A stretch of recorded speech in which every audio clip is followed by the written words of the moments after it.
ವಿಚಾರದಲ್ಲಿ ದೂರು ಕೊಡೋದಕ್ಕೆ ರಾಜಣ್ಣ ಅವ್ರು ಹಿಂದೇಟ್ ಆಗ್ತಿದ್ದಾರೆ. ಏನಾದರೂ ಸದನದಲ್ಲಿ ಪ್ರಸ್ತಾಪಿಸಿದಷ್ಟು ಅಗ್ರೆಸಿವ್ ಆಗಿ ಅಷ್ಟು ಕಾನ್ಫಿಡೆಂಟ್ ಆಗಿ ಅವರಿಲ್ಲ. ಯಾಕೆ, ಏನಾದರೂ ಸಮಸ್ಯೆ? ನೋಡಿ, ನಿನ್ನೆ ಮಾನ್ಯ ಮಂತ್ರಿಗಳು ಹೋಗಿ ಹೋಮ್ ಮಿನಿಸ್ಟರ್ ಅವರು ಭೇಟಿಯಾಗಿದ್ದಾರೆ. ಅವರು ಮನವಿ ಮಾಡಿಕೊಂಡಿದ್ದಾರೆ. ಅದ್ರ ಮೇಲೆ ಹೋಮ್ ಮಿನಿಸ್ಟರ್ ಅವರು ಏನು ಮಾಡಬೇಕು ಅಂತ ನೋಡ್ತೀನಿ ಅಂತ ಕೂಡ ಹೇಳಿದ್ದಾರೆ. ಆದರೆ ಇದನ್ನು ತನಿಖೆ ಆಗಬೇಕು, ವಿಶೇಷ ತನಿಖೆ ಆಗಿ ಒಂದು ಉನ್ನತ ಮಟ್ಟದ ಅಧಿಕಾರಿ ನೇಮಕ ಮಾಡಬೇಕು ಅಂದರೆ ಕಂಪ್ಲೇಂಟ್ ಬೇಸಿಸ್ ಮೇಲೆ ಮಾಡಬೇಕಾಗುತ್ತೆ. ಸೊ ಆದ್ದರಿಂದ ಇದು ಸದನದಲ್ಲೂ ಪ್ರಸ್ತಾಪ ಆಗಿರೋದ್ರಿಂದ ಮತ್ತು ಸದಸ್ಯರು ಕೂಡ ಎಲ್ಲರೂ ಮಾತನಾಡೋದ್ರಿಂದ ಯಾರ್ಯಾರಿಗೆ ಈ ಹನಿ ಟ್ರ್ಯಾಪ್ ಭೀತಿ ಇದೆ ಅಥವಾ ಆಗಿದೆ ಅಂತ ಅನಿಸ್ತಾ ಇದೆ, ಕಂಪ್ಲೇಂಟ್ ಕೊಟ್ಟರೆ ಗೌರ್ಮೆಂಟ್ ವಿಲ್ ಇನ್ವೆಸ್ಟಿಗೇಟ್ ಅಂತ ಭಾಳ ಕ್ಲಿಯರ್ ಆಗಿ ಹೇಳಿದೀವಲ್ಲ. ಅಲ್ಲ ಸರ್, ಹೈಕಮಾಂಡ್ ಎಂಟ್ರಿಯಿಂದ ಸೈಲೆಂಟ್ ಆದ್ರೆ ನೋಡಿ ಈಗ ಹೈಕಮಾಂಡ್ ಯಾಕ್ರಿ ಎಂಟ್ರಿ ಆಗುತ್ತೆ? AICC ಅಧ್ಯಕ್ಷರಿಗೆ ಬೇರೆ ಮಾಡೋದಿರೋದಿಲ್ಲ. ಅವತ್ತು ಮಾನ್ಯ ಮುಖ್ಯಮಂತ್ರಿಗಳು ಮನೆಗೆ ಬರ್ತೀನಿ ಅಂದಿದ್ರು. ಖರ್ಗೆ ಸಾಹೇಬರು ನಿಮ್ಗೆ ಮೈ ಹುಷಾರಿಲ್ಲ, ನೀವು ಓಡಾಡೋದು ಕಷ್ಟ ಆಗ್ತಾಯಿದೆ, ನಮ್ಗೆ ಗೊತ್ತಿದೆ, ನಾನೇ ಬರ್ತೀನಿ ಅಂದ್ಬಿಟ್ಟು ಅವರು ಅವರ ಹೆಲ್ತ್ ವಿಚಾರಕ್ಕೋಸ್ಕರ ಹೋಗಿದ್ರು. ಸಹಜವಾಗಿ ಅಲ್ಲಿ ಇಬ್ಬರು ರಾಜಕಾರಣಿಗಳು ಸಿಕ್ಕಾಗ ಟ್ರಂಪಿಂದ ಹಿಡ್ಕೊಂಡು ತುಮಕೂರು ತನಕ ಚರ್ಚೆ ಆಗೋದು ಸಹಜ. ಆ ಚರ್ಚೆ ಮಾಡಿದ್ದಾರೆ. ಆದರೆ AICC ಅಧ್ಯಕ್ಷರು ವರದಿ ಕೇಳ್ತಾರಾ ಅಥವಾ ಹೈಕಮಾಂಡ್ ವರದಿ ಕೇಳಿದ್ಯಾ? ಇವೆಲ್ಲ ಬರೀ ಮಾಧ್ಯಮದಲ್ಲಿರೋದು. ನೋಡಿ, ಅವರು ಎಲ್ಲದ್ರ ಬಗ್ಗೆ ಚರ್ಚೆ ಮಾಡಿದ್ರು. ಇಂಟರ್ನಲ್ ರಿಸರ್ವೇಷನ್ ಬಗ್ಗೆ ಚರ್ಚೆ ಮಾಡಿದ್ರು, ಕಾಸ್ಟ್ ಸೆನ್ಸಸ್ ಬಗ್ಗೆ ಚರ್ಚೆ ಮಾಡಿದ್ರು, ಸದನದಲ್ಲಿ ಆಗ್ತಾ ಇರೋದಿರ್ಬೋದು ಅಥವಾ ಲೋಕಸಭಾದಲ್ಲಿ ಆಗ್ತಾ ಇರೋದಿರ್ಬೋದು ಚರ್ಚೆ ಮಾಡಿದ್ರು. ಇವೆಲ್ಲರಿಗೂ ಭಾಳಷ್ಟು ಚರ್ಚೆ ಆಗಿದೆ. ಆದರೆ ಯಾವುದಕ್ಕೂ ವರದಿ ಸಲ್ಲಿಸಿ ಅದು ಸಲ್ಲಿಸಿ ಅಂತ ಹೈಕಮಾಂಡ್ ಅವರು ಅವತ್ತು ಮಾನ್ಯ AICC ಅಧ್ಯಕ್ಷರಂತೂ ಅದು ಕೇಳಿಲ್ಲ. ಅದೇನಾದರೂ ಇದ್ದರೆ ನಮಗೆ ರಣದೀಪ್ ಸಿಂಗ್ ಸುರ್ಜೇವಾಲಾ ಅವರಿದ್ದಾರೆ, KC ವೇಣುಗೋಪಾಲ್ ಅವರಿದ್ದಾರೆ. ಅವರು ಅಗತ್ಯ ಬಿದ್ದರೆ CM ಅವ್ರ ಹತ್ರ ಮಾತಾಡ್ತಾರೆ, HM ಅವ್ರ ಹತ್ರ ಮಾತಾಡ್ತಾರೆ. ಇದು ಕ್ರಿಮಿನಲ್ ಅಂಶ ಇರುವಂಥ ಪ್ರಕರಣ. ನೀವು ಸ್ಟೇಷನಲ್ಲಿ ಕಂಪ್ಲೇಂಟ್ ಕೊಟ್ಟರೆ ತನಿಖೆ ಆಗಬೇಕು, FIR ಆಗಬೇಕು. ಈ ಗೃಹ ಸಚಿವರು ಬಂದು ಮನವಿ ಕೊಟ್ಟರೆ ನಿಜವಾಗ್ಲೂ ತನಿಖೆ ಆಗಬೇಕು ಅನ್ನೋ ಉದ್ದೇಶ ದೂರುದಾರರಿಗಿದೆಯೋ ಅಥವಾ ಸರ್ಕಾರಕ್ಕೆ? ನೋಡಿ, ಅದು ಸುಮೋಟೋ ಕೇಸ್ ದಾಖಲಿಸ್ಕೋಬಹುದಿತ್ತಲ್ಲ sir? See where is the victim. Suo motu case ಅಂದರೆ ಈಗ ಅವ್ರು ಹೇಳ್ತಾ ಇದ್ದಾರೆ ಅಟೆಂಪ್ಟ್ ಆಗಿದೆ ಅಂತ. ಅವ್ರು ಡೀಟೇಲ್ಸ್ ಕೇಳಿದ್ದಾರೆ, ಇವ್ರು ಮನವಿಯನ್ನು ಕೊಟ್ಟಿದ್ದಾರೆ. ಅದೇನಿದೆ FIR ಮಾಡಿಸಿದ್ರೆ then we will be empowered ಅಲ್ಲ. ಈಗ ಒಂದು ತನಿಖಾ ಸಂಸ್ಥೆ ಬಂದು ನಿಮಗೆ ಪ್ರಶ್ನೆ ಮಾಡಬೇಕಂದ್ರೆ ಯಾವ ಆಧಾರದ ಮೇಲೆ ಮಾಡ್ತಾರೆ?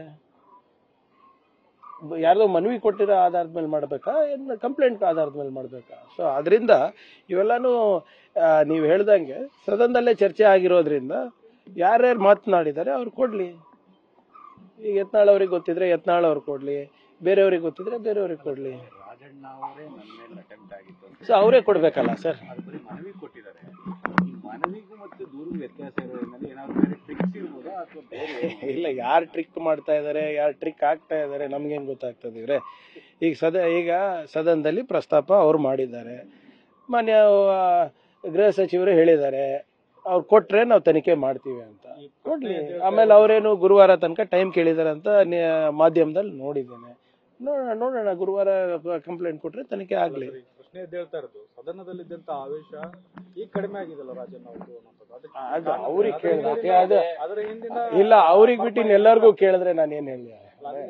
ನಮ್ಮ ಮರ್ಮ ಏನಿಲ್ಲ. ಇವ್ರೆ ದಾಖಲೆ ಇದ್ರೆ ಕೊಡ್ಲಿ. ಇದು ಈ ವಿಚಾರಗಳು ಸಾರ್ವಜನಿಕರಲ್ಲಿ ಚರ್ಚೆಗೆ ಬರ್ತಾ ಇರೋದು ತಲೆ ತಗ್ಸುವಂತ ವಿಚಾರ, ಹೌದಲ್ಲ? ಈಗ ನಾನು ಮೊನ್ನೆನೂ ಕೂಡ ತಮ್ಗೆ ಹೇಳಿದ್ದೆ, ನೀವು ಸಾರ್ವಜನಿಕರಲ್ಲಿ ಕೇಳಿ, ಯಾರನ್ನ ಯುವಕರಿಗೆ ಯುವತಿಯರಿಗೆ ಕೇಳಿ, ಏನಪ್ಪ ಆಗಬೇಕು ಮುಂದೆ ಅಂದರೆ ಆಫೀಸರ್ ಆಗಬೇಕು, ಇಂಜಿನಿಯರ್ ಆಗಬೇಕು, ಡಾಕ್ಟರ್ ಆಗಬೇಕು ಅಂತಾರೆ. ಯಾರು ಕೂಡ ರಾಜಕಾರಣಿ ಆಗಬೇಕು ಅಂತ ಬಾಯ್ನಲ್ಲಿ ಬರೋದಿಲ್ಲ.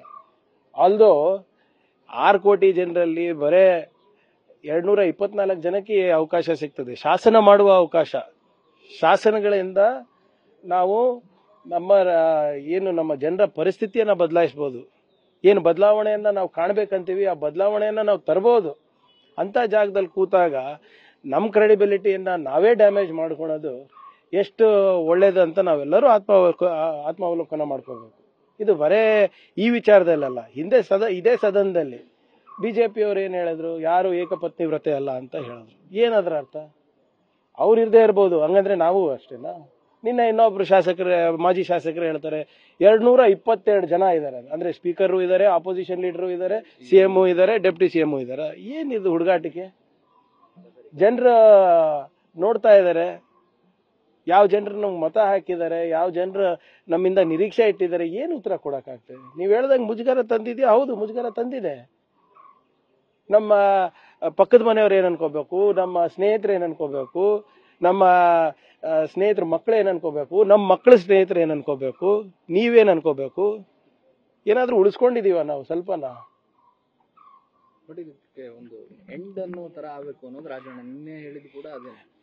ಏನೇನ್ರಿ ಈಗ ನೀವು ನಮ್ಮ ಇತಿಹಾಸ ತೆಗೆದು ನೋಡಿ, ನಮ್ಮ ಇತಿಹಾಸ ಎಲ್ಲ ವಿಶ್ವದ ಇತಿಹಾಸ ತೆಗೆದು ನೋಡಿ. ಸಾಮ್ರಾಜ್ಯಗಳು ಬೆಳೆದಿದ್ದು ಇರ್ಬೋದು, ರಾಜಕಾರಣಿಗಳು ಬೆಳೆದಿದ್ದು ಇರ್ಬೋದು, ಇದೇ ಸಂಸ್ಕೃತಿನಲ್ಲಿ ಬಂದಿದೆ. ಏನ್ ಮಾಡಕ್ಕಾಗುತ್ತೆ? ನಾವೆಲ್ಲರೂ ನಮ್ಮ ನಿಯಂತ್ರಣದಲ್ಲಿ ಇರಬೇಕು. ನಮಗೂ ಸ್ವಲ್ಪ ನೈತಿಕತೆ ಇರಬೇಕಲ್ಲ. ಸುಮ್ಮನೆ ಯಾರೋ ಏನೋ ಹೇಳ್ತಾರೆ, ಯಾರೋ ಏನೋ ಮಾಡಿಸ್ತಾರೆ ಅಂದ್ರೆ ನಾವು ಸಸೆಪ್ಟಬಲ್ ಇದೀವಂತನಾ?